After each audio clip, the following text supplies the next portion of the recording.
उसने एक मांगने वाले को झट से कुछ निकाल कर दे दिया। मैंने कहा कि भाई देखभाल कर देना चाहिए, ये फ्रॉडी लोग होते हैं और आम इंसान के जज्बा नेकी को एक्सप्लॉइट करते हैं।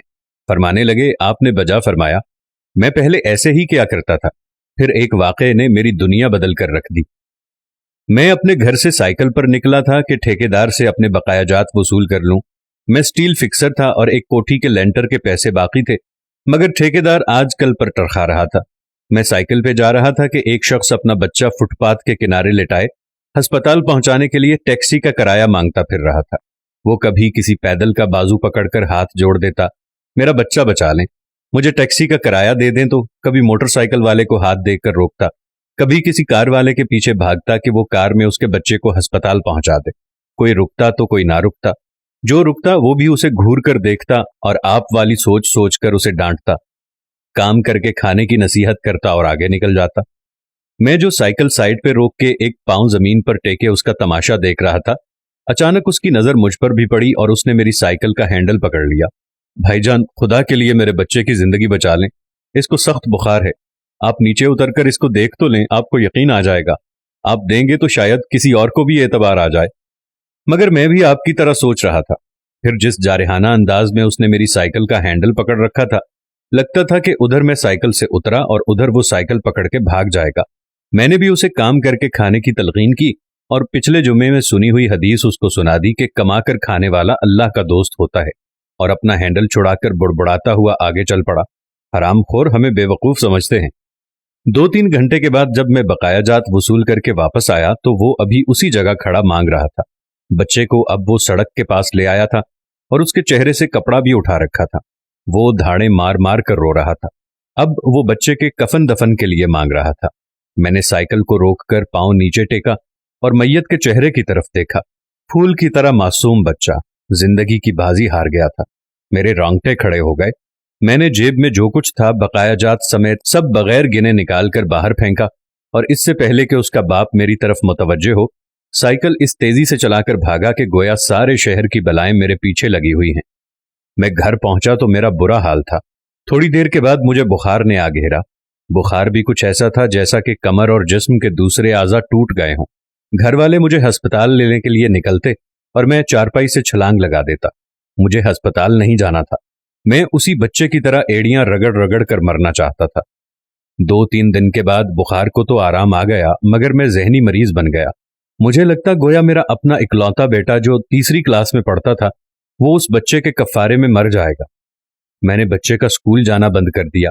बीवी के बार बार इसरार के बावजूद मैं बच्चे को स्कूल तो क्या, दरवाजा खोलने की भी इजाजत नहीं देता था। 40 दिन गुजर गए थे और बच्चे का नाम स्कूल से कट गया था। बीवी ने अपने भाई से बात की जो दुबई में एक कंपनी में कैशियर था। उसने मुझे बाहर बुलाने के लिए पासपोर्ट बनाने को कहा, मगर एक तो मैं शनाख्ती कार्ड भी पैसों के साथ निकालकर बच्चे की मैयत पर फेंक आया था, दूसरा मैं खुद भी बच्चे को अकेला छोड़कर बाहर नहीं जाना चाहता था। वो 40 दिन मेरी जिंदगी के 40 साल के बराबर थे। 40वें दिन 10 बजे के लगभग हमारे घर का दरवाजा बजा। दरवाजा मैंने खुद ही खोला और सामने उस बच्चे के बाप को देखकर मुझे चक्कर आ गए। मुझे लगा जैसे हम दोनों आमने सामने खड़े खला में चक्कर काट रहे हैं। दरमियान में बच्चे का चेहरा भी आ जाता। मेरी कैफियत से बेखबर उस बाप ने मुझे दबोच लिया और फूट फूट कर रोना शुरू कर दिया। वो कुछ कहने की बजाय मेरी ठोड़ी को हाथ लगाता और उसे चूम लेता, जबकि मैं पत्थर का बुत बने उसकी गिरफ्त में था कि अचानक मुझे झटका लगा और मेरी चीख कुछ इस तरह निकली जैसे किसी को पानी पीते वक्त अच्छू लग जाता है और पानी उसके मुंह और नाक से बह निकलता है। मैं उस बच्चे के बाप को सख्ती के साथ सीने से लगाए हुए यूं रो रहा था गोया उसका नहीं बल्कि मेरा बच्चा मर गया है। हमारे रोने से घबराकर पूरा मोहल्ला इकट्ठा हो गया था।